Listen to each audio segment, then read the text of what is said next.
right, welcome back to Live at 9. So it was so much fun to listen to you guys talk about this racing, but I want to know a little bit more about you guys individually. Talk about where you grew up and why you got into this kind of driving.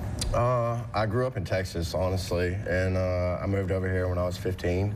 And I don't know, I've seen it one time and I've always wanted to do it since. So I was fortunate enough to have a boss back in the day when I got out of high school that kind of did it and wanted to kind of make it bigger and grow more in it. So we built a car and we took off with it, and man, I've been racing ever since, and that was about 13 years ago or something like that, so for sure. So my dad actually raced when I was a child, and so I grew up around it, and his buddies joke, man, your son just, he can't work on a race car, so don't even get him started in racing. He doesn't know how to turn a wrench. So, but needless to say, when I was in high school, he put me in a car and kind of helped me get my start. And so it's been 20 years, I guess. I started when I was in high school, and he kind of helped me. And once I graduated college, he said, all right, I'm done. You can have the equipment that we currently have, but it's on you from this point forward. So I kind of took over and started racing and paying the bills for it. And it's just something that gets in your blood, and I've never been able to quit. Is it a full-time job for you guys? It has been for me the past year and a half. That's good. That's what I do, yeah, is just race. But it is tough to do it, the racing full-time like that. It's hard to make a really good living. You got to win, right? Right, you have to win. You have to win a lot. You have to win a lot to make it work. But it's fun for me. I love racing, so like that's what I want to do. If I can make it bigger and make more money out of it, that would be awesome, you know, but at the same time, you still got to think about everything else that goes into life and making a living. So, yeah, like it's tough trying to race for a living. Well, the thing I would want people to know really is just not just the racing itself, but the camaraderie with your friends, the social aspect of it. But there's people in all walks of life, whether they're doctors or plumbers or electricians, own construction companies, whatever, that race cars or inject money into the sport. And so not only the fun and the meeting people, but the networking aspect of it. I mean, you may meet somebody that can help your career path forward, or you know, it's just clean family fun. And no matter how heated a rivalry may be, at the end of the day, when it comes to racers, if somebody's going through a hardship in their life, they all band together and help each other. So if somebody has an issue, you know, a house burned down or a family emergency or whatever, everybody comes together and helps one another out. And that's the biggest thing, is just the family aspect of our sport and how everybody bands together.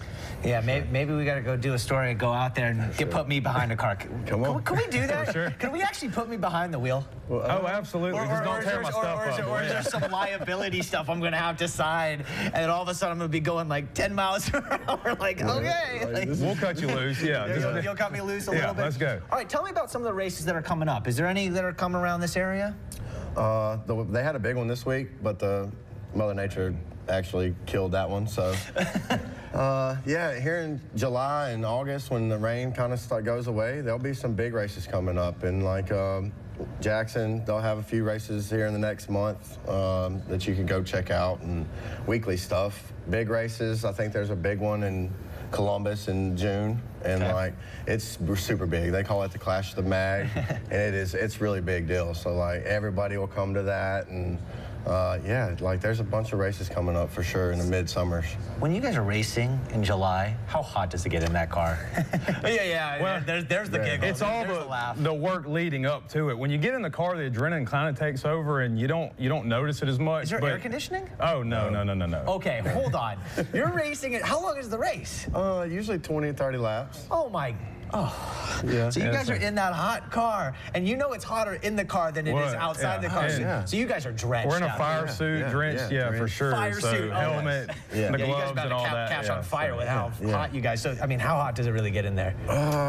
Probably 100 plus, I would imagine. Oh, I'm sure, I'm sure you're sitting there 130 degrees in your helmet or something. But like I said, when that adrenaline kicks in, it almost all goes away. But the lead up to getting in the car and the work leading up to the race while you're out in the elements is pretty excruciating. Okay, so do you guys work out before so that you're conditioned for this, or is it you're already conditioned because you race Obviously, I don't work out too much, but this one right here, he works out. I go to the gym, but it doesn't count. I've heard of like, okay, so golfers have their type of workout pre-routine. Football players have theirs, basketball have theirs. Do you guys, what is your pre-race routine to get you ready? Because like I said, it's going to be hot in that car. You guys are going to drive, and there is some strength with the wheel. I mean, it's a little bit heavier than we're going to drive in a Nissan, right? So it's a completely different thing, and I'm sure there's times where you do need some grip strength, some arm strength to hold something. Shoulders and that kind of stuff do come into play, but I mean, through doing it, you kind of build that. But my biggest go-to is a pack of gummy bears before at the driver's meeting every weekend. Okay, Marshall. Lance used to eat Skittles before he played. I have a pack every week right before we get going, so that's the key. What's funny, midsummer, he'll have a pack of gummy bears, and we'll go to the driver's meeting. It'll be completely melted. Like, all of them will just be melted together. He's just pulling pieces out of it, trying to eat them at the driver's meeting. My deal is just like stay hydrated. Just try to drink a lot of water. Make it to where you don't catch cramps through the night and stuff like that, because you're sweating a lot. It's hard to stay hydrated for sure throughout the whole deal. Give you a gallon of milk afterwards. Thank you guys so much for coming on the show. I appreciate it, man. Thank you. Absolutely.